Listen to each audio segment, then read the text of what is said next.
Hello, everyone. The windshield wipers scraped back and forth, their rhythmic swish battling against the relentless downpour as my BMW M5 sliced through Boston's deserted streets. My grip on the steering wheel was iron-tight, knuckles whitening while Amelia's panicked voice replayed in my head. "Calvin, the baby's coming early." Her words were sharp, her voice trembling with urgency. "I'm at Mass General. Everyone from the shower is here. Please, get here fast." There wasn't time to change out of the tailored suit I'd worn earlier to finalize the Morrison case.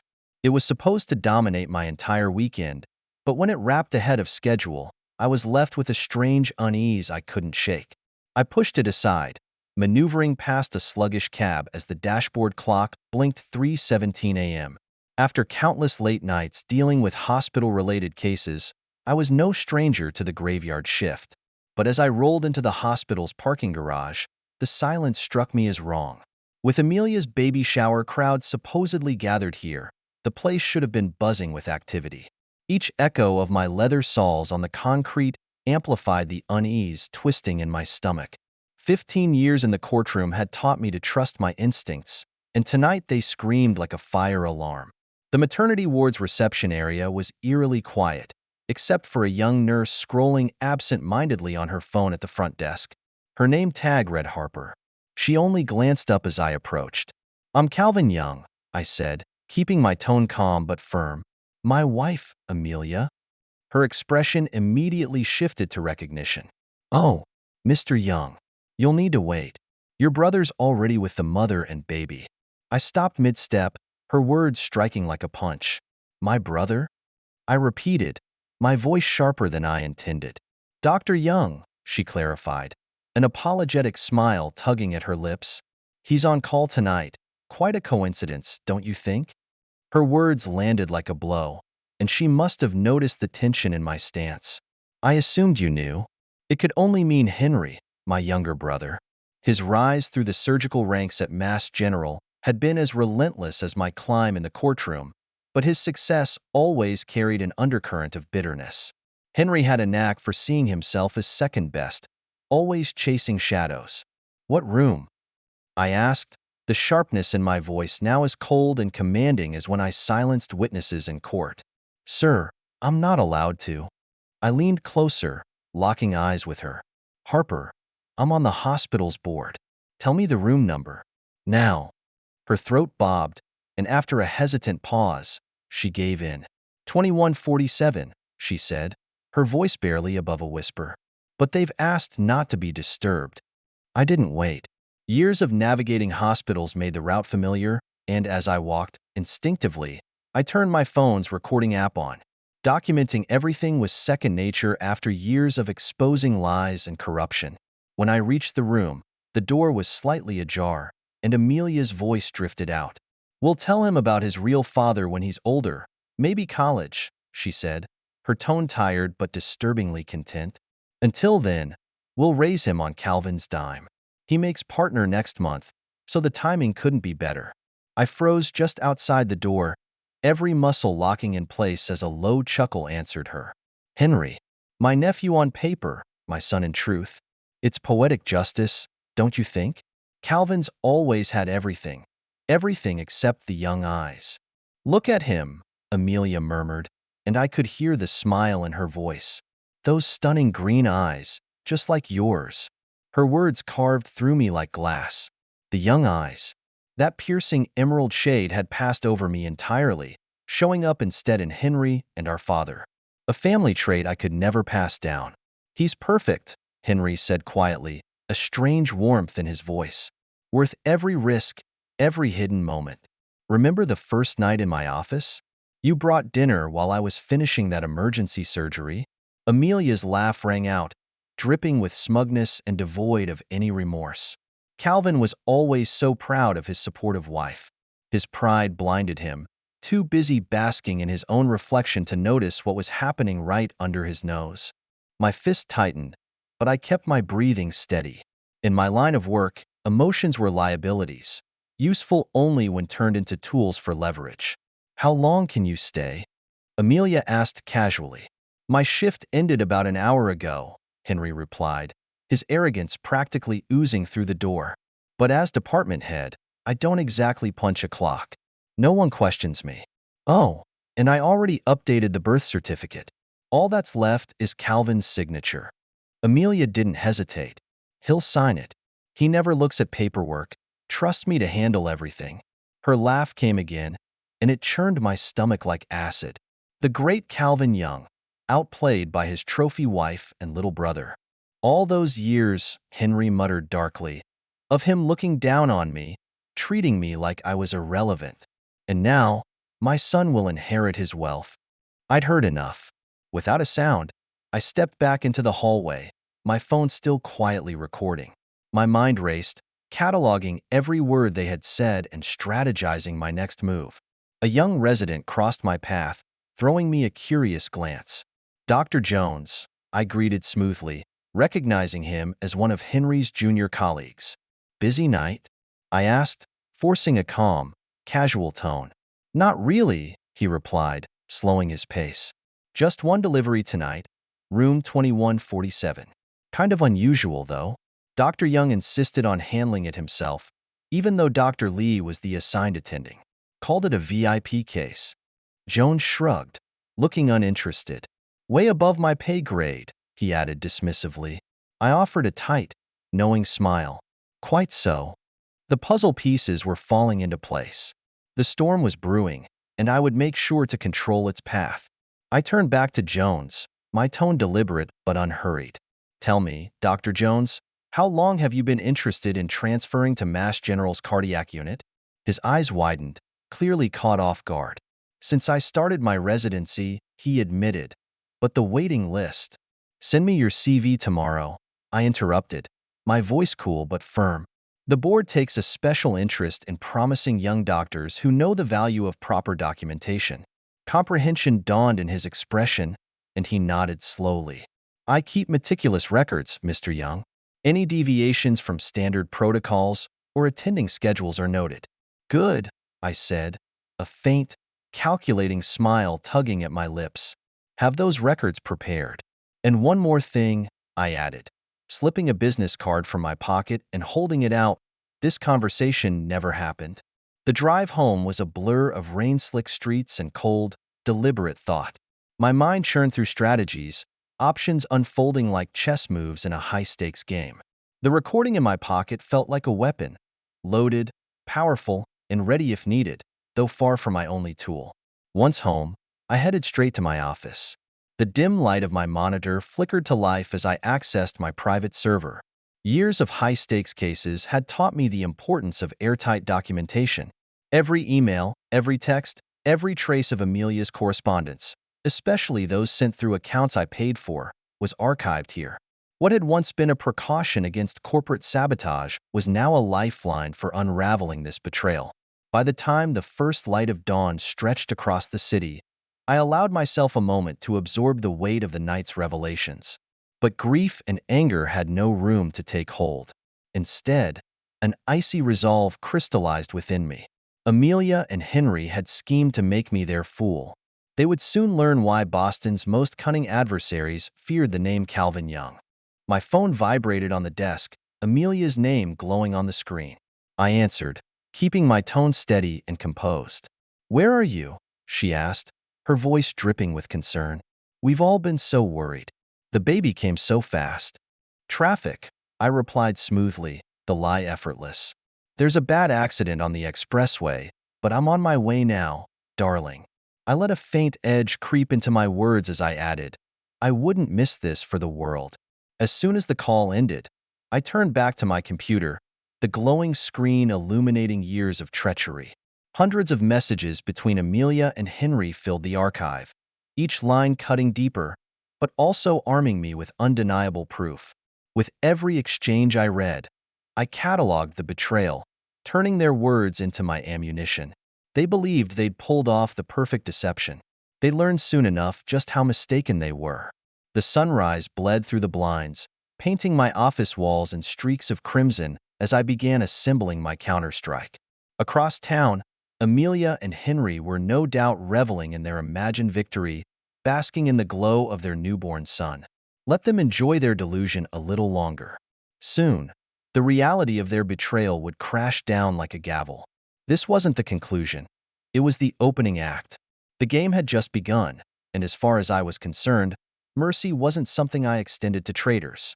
I adjusted my tie, checked the recording one last time, and left for the hospital. Sliding into my BMW, I played the recording again. Henry's smug voice filled the silence. My nephew on paper, my son in truth. Each word sharpened my determination. Reaching for my phone, I began composing a message to Dr. Lee, the attending physician who should have overseen Amelia's delivery. Dr. Lee, I wanted to touch base regarding some irregularities in the maternity ward rotations tonight. My fingers moved deliberately, weaving the first threads of an intricate trap. Every lie they'd told, every move they'd made, would now serve as evidence against them. The phone buzzed again. Another text from Amelia. Where are you? The nurse said you were here earlier. I smirked, ignoring her message. Let her worry. Their unease was just the beginning. Opening my laptop, I accessed the hospital's administrative portal, a system I knew intimately as a board member. Years of handling medical malpractice cases had taught me exactly where to find the cracks. What I uncovered was damning. Henry's badge had been used for hundreds of unauthorized entries to his office during off hours, conveniently aligning with nights Amelia had claimed to be bringing him dinner during emergencies. I downloaded the logs, shaking my head. Sloppy Henry, I muttered. Very sloppy. Next, I navigated to the hospital security footage archive.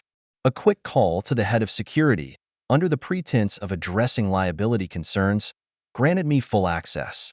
Clip by clip, I unearthed the truth. The footage spoke volumes. Time-stamped clips showed Amelia entering Henry's office late at night, staying for hours. Their departures were staggered just enough to give the illusion of separation, though their connection was painfully clear. Even their staged, casual encounters in the cafeteria now read like poorly directed theater. By the time the city stirred to life, my plan was fully in motion. Calvin Young doesn't lose. Not in the courtroom, not in life, and certainly not to a pair of arrogant traitors.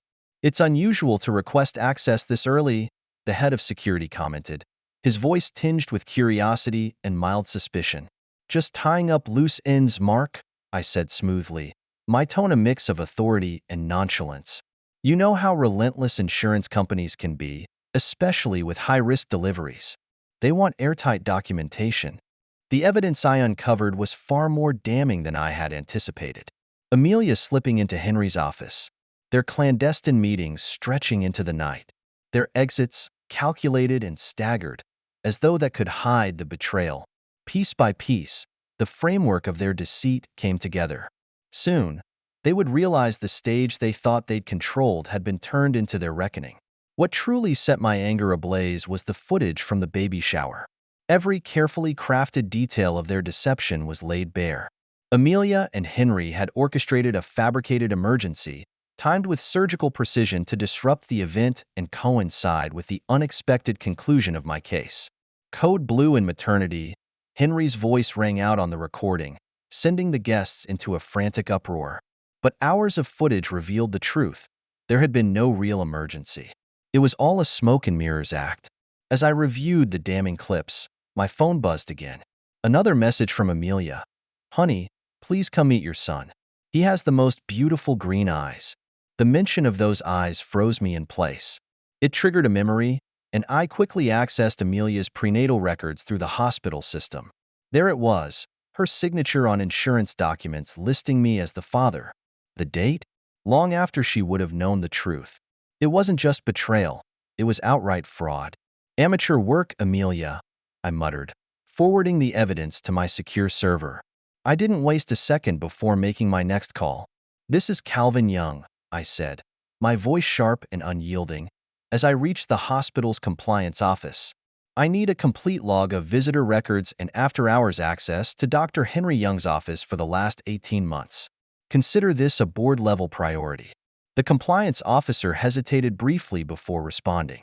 Yes, Mr. Young. I should mention, we've already identified irregularities in those records. Dr. Young hasn't properly documented visitor entries. Perfect, I replied coolly.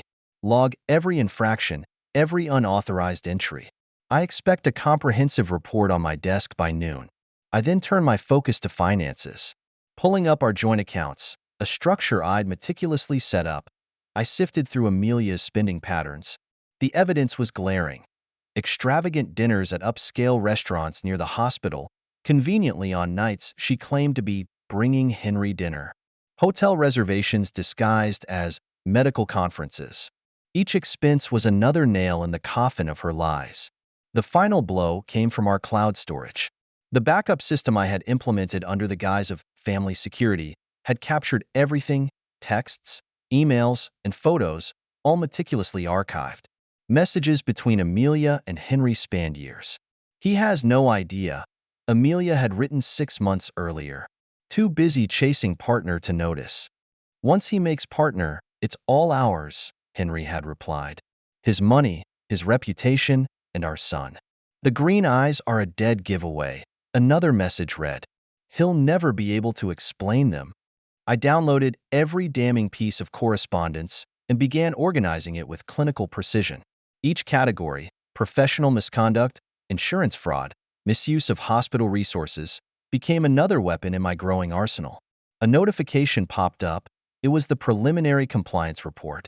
Over the past year, Henry had neglected to log more than 300 visitor entries to his office. Each violation was a potential career-ending offense. As I processed this revelation, another message came through. This one from Henry. Where are you? Amelia's worried. Don't you want to meet your son? The audacity made my resolve even sharper. Calmly, I began drafting emails to key hospital board members, attaching selectively chosen security footage. A second wave of emails went to the state medical board, detailing Henry's ongoing misconduct with undeniable clarity. But my work wasn't done. Logging into Amelia's law firm portal, access she'd granted under the pretense of needing my help, I combed through her activity. Falsified billable hours, questionable expense reports, and unexplained absences all pointed to a pattern of deceit. Her betrayal wasn't confined to our personal lives. It tainted her professional one too. By the time the morning sun streamed through my office window, my inbox was flooded with responses. Board members were outraged, administrators scheduled emergency meetings, and demands for explanations piled up. The walls of their carefully built facade were beginning to shake. I sent Amelia a brief text. Traffic's easing up. I'll be there soon to meet our son. Let them savor their illusion a little longer. By the time I stepped foot in that hospital room, their fragile web of lies would already be unraveling. As I closed my laptop, my phone rang. The caller ID displayed the chief administrator of the state medical board. Mr. Young, the voice on the other end began, grave and measured. We've reviewed the documents you submitted. The allegations against Dr. Henry Young are extremely serious. I appreciate the prompt response, I said evenly, my tone professional but deliberate. I've compiled extensive evidence of misconduct. Would you like to discuss this further? Immediately, if possible, the administrator replied, the urgency evident. These unauthorized actions, especially the access logs, could have serious ramifications. I'll have my office send the complete file, I assured, my voice sharp with precision. That includes the audio recording from the delivery room last night. A pause hung in the air.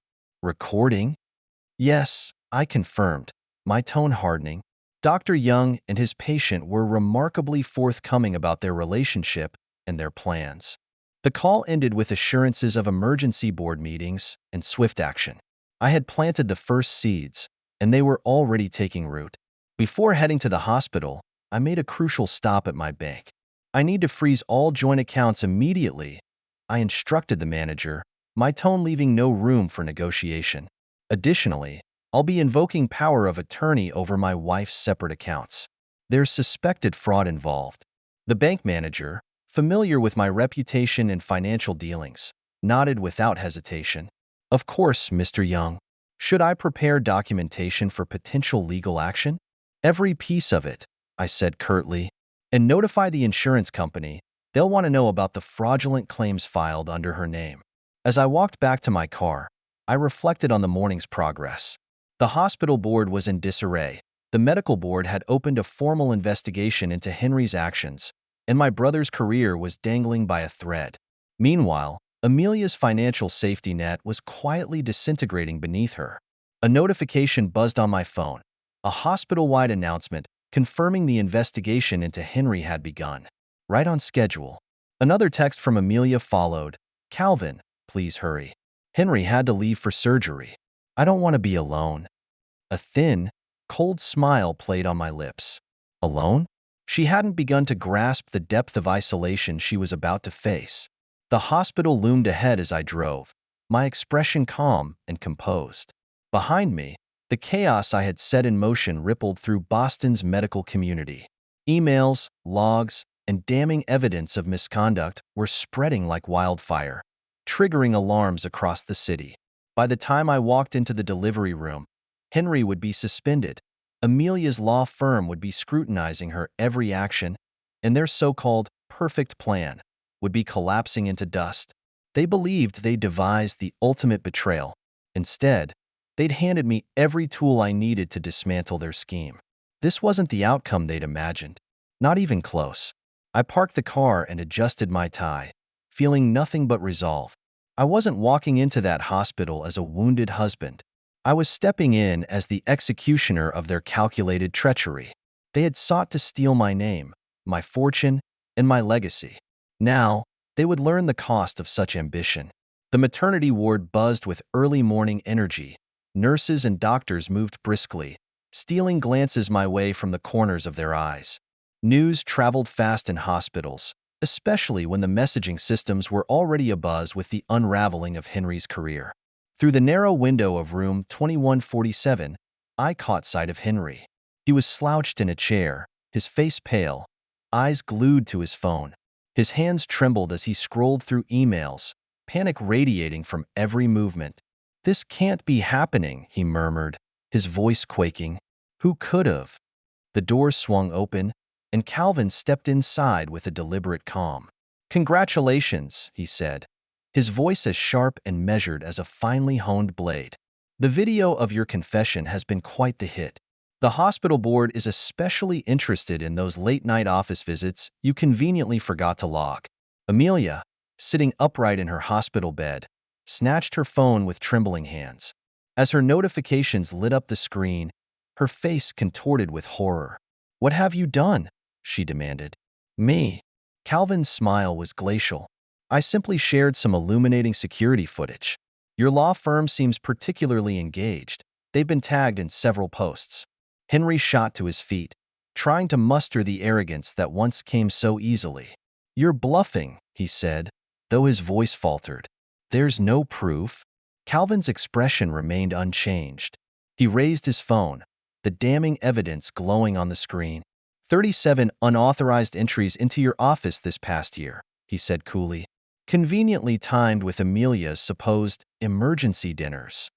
"Those were legitimate consultations," Henry stammered, the crack in his voice betraying his panic. "Is that so?" Calvin tilted his head, mock curiosity in his gaze. "Because the hotel receipts paint a very different picture.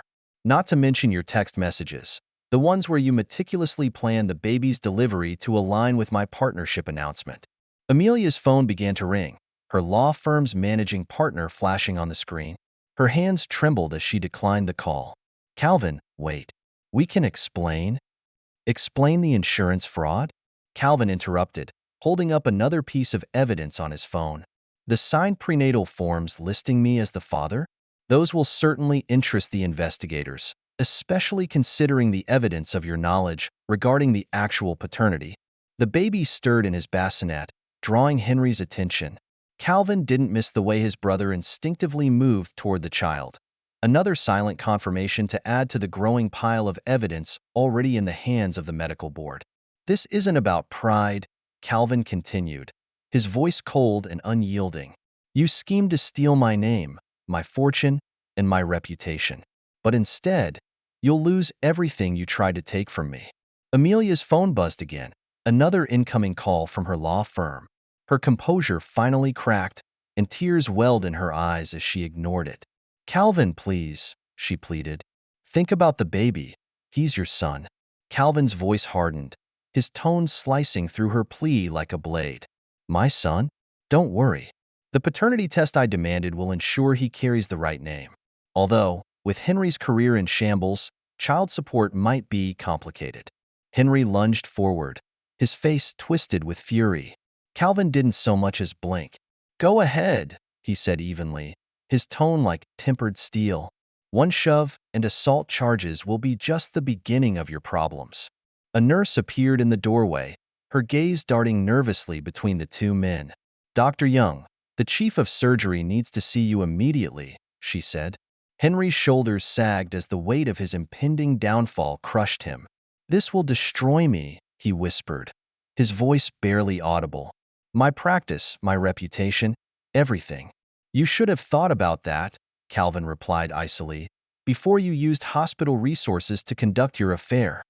Straightening his tie, Calvin's expression betrayed no emotion save for the glint of cold satisfaction in his eyes. Oh, and the board has taken a keen interest in your decision to manipulate scheduling to deliver your own child. Quite the ethical breach, wouldn't you say?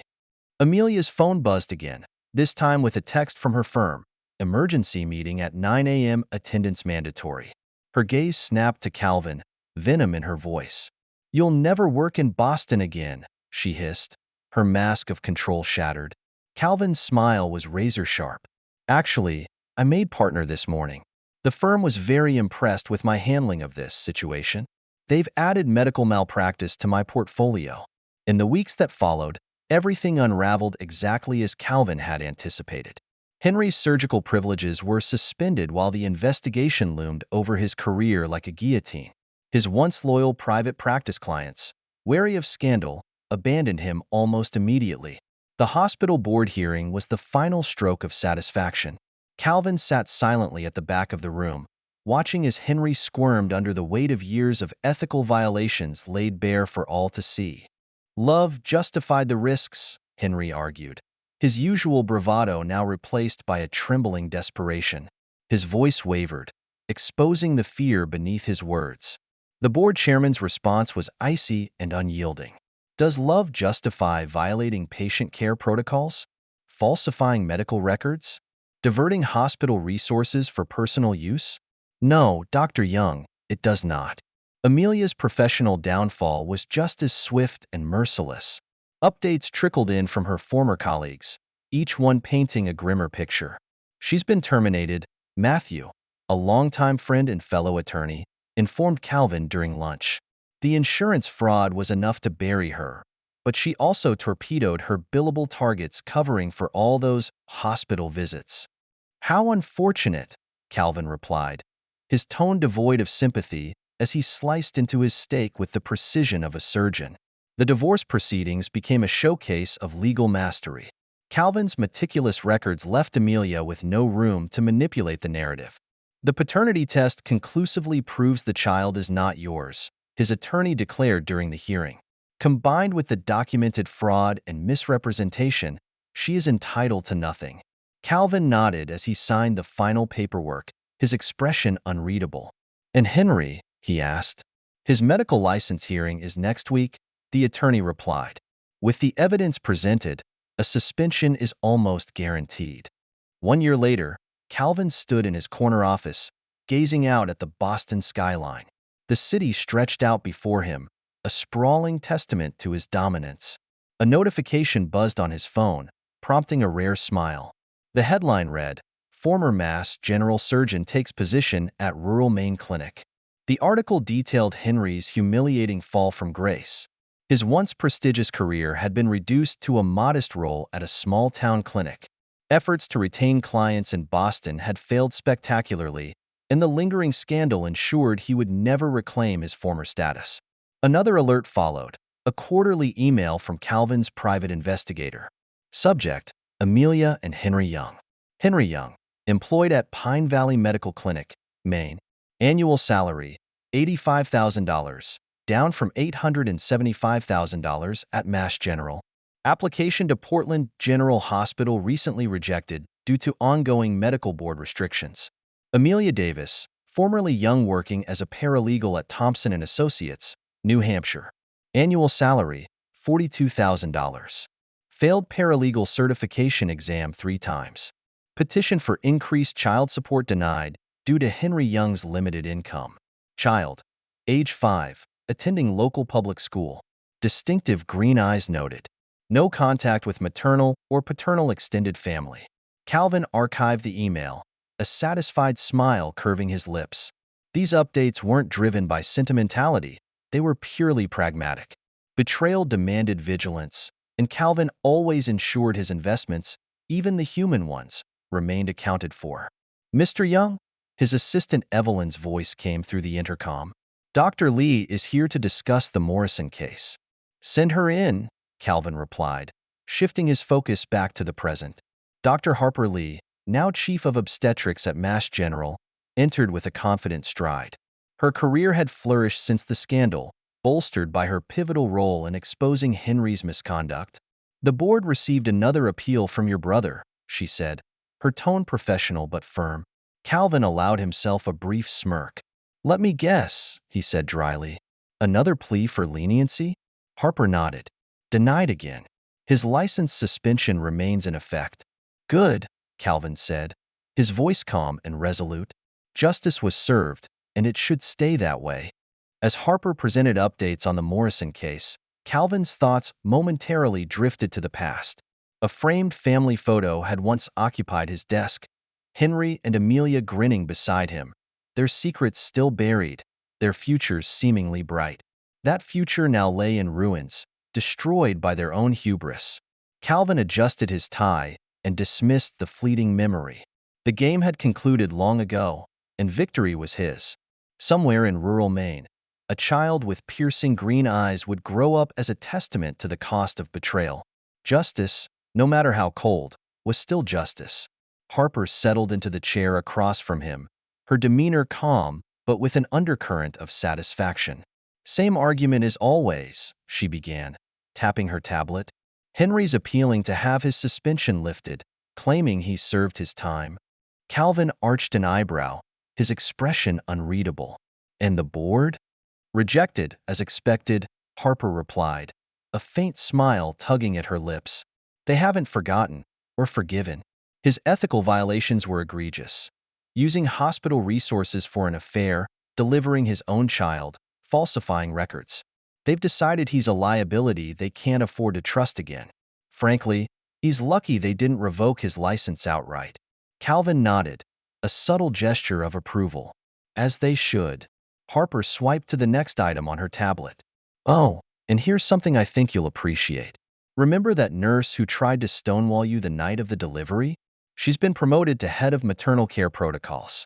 Completely overhauled the visitor documentation process. Calvin's lips twitched, hinting at a smile. Competence should always be acknowledged, even when inconvenient. A notification lit up his phone. It was a message from Matthew at Amelia's former law firm. FYI, Amelia applied for an associate position using her maiden name. Probably thought we wouldn't notice. Unfortunately for her, I'm on the hiring committee.